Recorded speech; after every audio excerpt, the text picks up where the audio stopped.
Pramuktamar kita maklumi bersama, guru besar kita wafat pada tahun 97 bulan Oktober tanggal 21. Setelah itu wafat juga menyusul Ketua Umum PBNW, itu Mami Gede Wirsantane, kalau nggak salah tanggal 17 November tahun yang sama. Jadi hanya jarak kurang 1 bulan. Nah, dengan demikian maka di organisasi dua top leader wafat, Rois Am dan Muhtasar dan Ketua Umum PBNW. Oleh karena itu pengurus besar Nahdlatul Ulama akan rapat pleno untuk menentukan posisi pejabat Ketua Umum PBNW dan Rois Am Dewan Muhtasar. Dewan Muhtasar naiklah Rois awal. Alhamdulillah guru saya. Alhamdulillah saya dapat berguru di murid Muhammad Syekh yang diberikan gelar paling minger. Itulah Tuan Guru Kalijaga, Tuan Guru Muhammad Saleh Ahmad. Beliau Rois awal naik menjadi Rois Am PBNW, tapi dengan tidak tanpa hak prerogatif. Tidak ada hak prerogatifnya. Karena pada saat Maulana Syekh menjadi ketua Rois Am Dewan Muhtasar, ada hak prerogatif. Maulana Syekh itu boleh memberhentikan siapa saja tanpa ada komplain. Itu namanya hak prerogatif Rois Am Dewan Muhtasar PBNW. Boleh menaruh orang di mana saja, tidak boleh ada komplain. Nah, tapi itu dinaikkan Rois awal tanpa hak itu. Nah, terus ditetapkan juga PLT Ketua Umum PBNW Ketua 1, yaitu Bapak Haji Masum Ahmad. Nah, itu perjalanan organisasi. Setelah itu dilanjutkan dengan rapat kerja pengurus besar Nahdlatul Wathon. Rapat kerja itu dalam teori itu menyusun program kerja untuk dilaksanakan oleh pengurus sedang berjalan. Tetapi pada saat itu juga diselipkan upaya oleh para peserta itu untuk mendefinitifkan PLT itu menjadi Ketua Umum PBNW. Terjadi perdebatan, ada yang iya, ada yang tidak, sehingga diputuskan daripada membuat definitif tanpa muktamar, segera kita adakan muktamar yang ke-10. Selanjutnya disepakati untuk rapat di UNM Mataram, Perguruan Jarum Mujahidin, pada sekitar bulan Maret, apa itu ada tertulis itu ya. Di sanalah diputuskan di rapatnya untuk membentuk panitia muktamar, sekaligus menentukan waktu muktamar dan di mana dilaksanakan muktamar pada rapat yang di UNW Mataram, sehingga diputuskan panitianya, steering komitenya, ST-nya dari PBNW dan OC-nya dari lokasi yang ditempati muktamar, yaitu di Lombok Tengah. Oleh karena itu panitianya adalah PDNW Lombok Tengah yang saat itu diketuai oleh Bapak Mami Samsir, sekretarisnya Hasan Hussein, dan cabangnya adalah Bapak Tuan Guru Haji Burhan. Nah, termasuklah beliau sebagai pengurus. Kapan dilaksanakan? Dilaksanakan di Peraya pada tanggal 24 dan 2 sampai 26 Juni 1988 ya, 1988. Nah, itu disepakati. Nah, masing-masing panitia ini SC dengan OC melaksanakan tugasnya. SC itu menyiapkan materinya, menyiapkan materi muktamar, sedangkan kalau OC-nya pelaksana itu menyiapkan tempatnya, konsumsinya, keamanannya, dan lain-lain.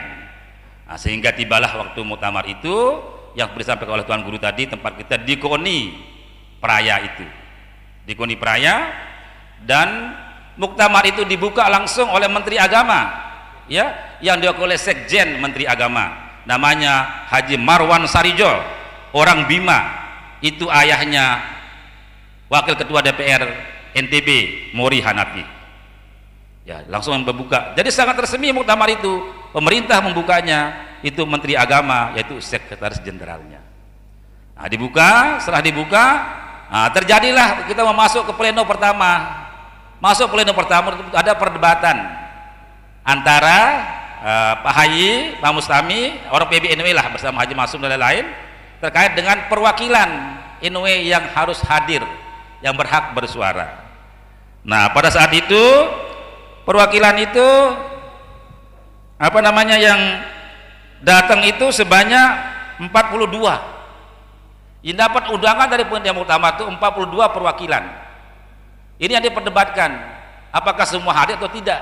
Lama sekali baru kita mulai pleno pertama itu, sehingga disepakati jalan keluarnya yang boleh hadir perwakilan itu yang SK-nya ditandatangani oleh Ketua Umum PBNW Mami Gede, sehingga dari verifikasi itu dari 42 itu yang ditandatangani oleh Wami Gede itu hanya 16 perwakilan.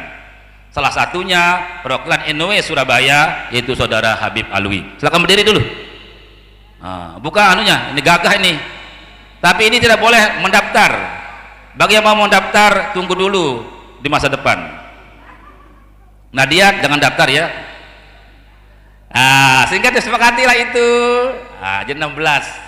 Sehingga dari semua peserta yang sah itu untuk menjadi peserta yang boleh bersuara sesuai ketentuan itu 92 peserta dari PB, dari PW, dari PD, dari PC, dan dari perwakilan. Mulailah kita sidang pertama itu menetapkan tata tertib dan menentukan jadwal acara dan menentukan pimpinan muktamar. Sebelumnya kan pimpinan sementara langsung dibuat oleh dikendalikan oleh PBNW. Lama sekali, alot sekali itu penentuan tata tertib itu. Tetapi di tata tertib itu tidak ada satu orang pun peserta itu yang mempersoalkan jenis kelamin calon ketua PBNW. Yang dipersoalkan hanya saran-saran itu sampai ketua guru tadi, bahwa yang menjadi ketua umum PBNW itu harus ada hubungan darah dengan Almarhum Maulana Syekh. Hanya itu. Jadi kami ya berbunga-bunga hatinya di dalam kan, karena calon kami bukan darahnya langsung, bukan lagi ponakan-ponakan, tapi anak ya. Jadi tuan gurunya gitu kan. Itu hanya itu yang dipersoalkan. Tidak ada yang mempersoalkan jenis kelamin laki-laki atau perempuan, apalagi yang itulah, hanya itu ya. Sehingga jalanlah itu selesailah kita tata tertib pertama itu, barulah kita masuk ke laporan pertanggungjawaban sidang pertama penentuan ketua pimpinan muktamar. Itu ada 7 orang, itu hanya 6 yang ditulis. Jadi ada dari unsur PBNW langsung Bapak Haji Maksum Ahmad almarhum, dari PWNW itu NTB Haji Safwin, untuk dimaklumi oleh kita semua pada muktamar ke-10 itu PWNW itu baru 1 ya, hanya PWNW NTB saja. Dan PDNW itu baru 1 di luar daerah, hanya di Kalimantan Timur. Itu ketua PDNW itu yang masuk jadi pimpinan muktamar, Irfan Riyadi, itu yang tadi ditulis oleh anak buah saya yang saya konsepkan. Yang lain itu PC. Jadi PDNW itu hanya ada di luar NTB saja. Di luar NTB itu baru 1, hanya di Kalimantan Timur tempatnya. Ya, itu PD itu tentang untuk PC, bukan PW saat itu yang hadir di Kalimantan Timur itu. Ini yang menjadi catatan kita, implikasinya nanti.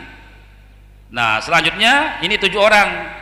Nah, dari pengurus daerah itu 2 mewakilkannya, PDNW Lombok Barat, pimpinan muktamar itu Haji Lulul Murad.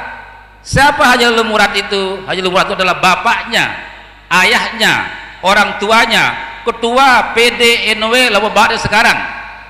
Ini luar biasa, Bapak Haji Murad telah mewariskan baiatnya dilaksanakan. Ya, jadi langsung diganti, bisa ganti anaknya di ketua PDNW, luar biasa tuh. Ini catatan bagi kita di Pak Horna, supaya anak kita menjadi ketua muslimat kalau perempuan ke depan kan. Ya, maka selalu saya bilang, kalau kita orang NW, apalagi tokoh NW, harus pernah anak kita sekolah di sekolah NW. Harus pernah ya. Kenapa? Supaya kita bebas dari baiat. Karena pada saat dia sekolah di baiat juga. Kapan di baiat? Pada saat dia menerima doa ujian minimal. Oleh karena itu 2 ujian itu harus kita laksanakan, sekalipun lewat lain-lain itu harus dilaksanakan. Itulah kesempatan PBNW membaiat santri-santri kita. Kalau dia dibaiat, bebaslah kita orang tuanya kan, ya enggak muslimat, ya kan? Siapa dulu dong? Jadi masuk MI lah dia, MTS lah dia, SMP lah dia, begitu. Tapi anak alumni sekolah NW juga harus bersaing. Kita harus adu dengan alumni sekolah orang di sekolah favorit. Kalau anak kita bisa masuk sekolah favorit, silakan masuk sana. Tapi kalau tidak mampu favorit, kembali aja ke rumahnya. Sehingga tahu nanti, oh ini di mana tamatnya ini Ega? Oh di Mualimat NW Anjani. Di mana tamatnya ini Pia? Di Yanmu Praya. Di mana Yanmu itu? Oh kenapa sana sekolahnya biar pintar bahasa Inggris saya? Itu loh maksudnya. Selanjutnya seperti itu ya, alhamdulillah. Setelah itu lanjut. Nah ini tadi saya tekankan sedikit ya, tidak ada yang persoalkan itu. Nah pada saat pemilihan itu 2 tahap pemilihannya. Tahap pertama itu Nah, waktu demo tadi ada orang demo sampai ke Tuan Guru itu dengan spanduk itu. Nah, Pak Sadudin itu ada di buku saya ini. Apa peristiwanya? Ini sudah ada di sini, peta muktamar Paraya lengkapnya. Ini ada mungkin 15 halaman. Tapi nanti akan dicetak sudah disempurnakan. Pada saat orang demo, saya itu tidak hadir di muktamar. Kenapa? Karena saya lagi buat pidato. Buat pidato apa? Pidato PBNU. Jadi belum pemilihan sudah disiapkan pidato. Sudah disiapkan pidato. Di mana buat pidatonya? Di rumah Tuan Guru Yanmu. Saat itu masih bangkat doang, baru satu rumahnya. Entah dari mana saya diambilkan mesin tik saat itu. Gimana ceritanya nanti bisa dijelaskan. Ada pidatonya di sini yang disampaikan oleh Umi. Belum apa-apa udah kita buat pidato. Kenapa? Karena tadi ada Nabi Khidir kan? Ada Nabi Khidir. Itu ceritanya. Nah, saat itu terus jadilah. Jadi yang milih itu sebanyak 2 kali tahap. Tahap pertama itu pemilihan calon ketua umum PBNU. Karena tidak ada yang menyebut siapa calon, diam-diam saja gitu. Kita kan diam-diam saja. Sehingga 2 tahap. Tahap pertama itu pemilihan calon ketua umum PBNU. Tahap kedua nanti baru pemilihan ketua umum PBNU. Tapi pada saat kita memilihan calon itu ada syaratnya. Calon yang boleh masuk ke tahap kedua itu apabila dia mendapatkan suara minimal 18 suara. Kalau kurang dari itu tidak boleh ikut pada tahap keduanya. Nah, tetapi selanjutnya apabila ada calon pada tahap pemilihan calon ini mendapatkan suara 50% plus 1, maka dia langsung ditetapkan menjadi ketua umum PBNU tanpa ada tahap kedua. Itulah aturan tata tertibnya. Alhamdulillah selanjutnya lanjut. Setelah itu lanjut proses pemilihan, dipanggil satu persatu oleh Apwani Kasim sebagai pimpinan sidang. Nah, setelah itu selesai dihitung jumlah suara itu, kertas itu dengan jumlah daftar hadir. Ternyata yang memilih itu hanya 90. 2 orang tidak hadir pada saat itu lagi sholat zuhur. Baru dihitung sekarang suara itu. Dihitung dengan didampingi oleh aparat keamanan di kepolisian. Setelah dihitung ternyata Umuna mendapatkan 54 suara dan Pak Haji Masum itu mendapatkan 34 suara, dan 2 orang, 1 batal dan 1 abstain. 1 itu batal suaranya dan 1 tidak memilih, kosong dicoret saja. Nah, sehingga pas 90 jadi 54 lawan 34. Itu dalam tata tertib tadi dengan sendirinya, karena ada yang lebih 50% calon itu, maka otomatis nggak perlu lagi kita masuk ke tahap kedua, sudah legal ditetapkan menjadi ketua umum PBNU. Tapi tidak langsung ditetapkan saat itu, diskor dulu untuk memberikan kesempatan kepada peserta itu untuk sholat zuhur dan makan siang. Nah, setelah diskor dicabut, barulah kita masuk kembali, dibuka kembali skor itu oleh ketua pimpinan sidang Pak Apwani Kasim dari Himmah NW. Nah, langsung, tapi sebelum dilanjutkan sidang setelah dibuka, Pak Haji Masum minta waktu untuk berbicara. Ya, Pak Haji Masum itu minta waktu bicara, minta fatwa kepada 2 orang Dewan Muhtasar PBNW yang sekaligus Mas Syekh Mahat, Tuan Guru Ruslan dan Tuan Guru Hilmi Najamuddin. Kedua beliau itu maju ke depan di tempat sidang itu menyampaikan pertanyaannya, bolehkah perempuan memimpin organisasi yang bermazhab menurut mazhab Syafi'i? Itu pernyataan dari Pak Haji Masum. Dijawab oleh 2 Tuan Guru kita itu, boleh, tidak ada larangan. Menurut mazhab Syafi'i itu yang tidak boleh, 1 menjadi pimpinan negara, menjadi presiden tidak boleh. Yang kedua menjadi hakim hukum pidana. Yang ketiga menjadi imam sholat bagi kaum laki-laki. Tidak ada larangan menjadi ketua NW, ketua organisasi. Nah, itu selesai. Setelah itu beliau bilang, Pak Haji Masum, saya kurang puas dengan penjelasan kedua Dewan Muhtasar itu. Oleh karena itu saya serahkan pimpinan organisasi NW ini kepada adik saja. Adik saya Hajah Siti Rehanun. Tetapi saya tidak bertanggung jawab atas kepemimpinan ini. Nah, itu disampaikan. Lantas dia keluar, meninggalkan ruang muktamar, diikuti oleh beberapa orang pendukungnya, termasuk diikuti oleh bibinya ketua Pimpus Muslimat NW. Bibinya ketua Pimpus PGNW juga. Nah, itu yang mengikuti. Nah, siapa itu? Nanti tanyakan kepada Ketua Umum Pimpus PGNW bersama Ketua Umum Pimpus Muslimat NW. Bibinya, oh ini kakak ya? Kalau saya bibi. Okay. Nah, itu dia bilang itu buku saya kan? Ah itu ceritanya. Nah, hanya lanjutlah mau tawarin terus kita lanjut. Apa namanya terus dilengkapi kepengurusan lewat dewan formatur, ya. Dewan formatur terus ditutup seperti tadi.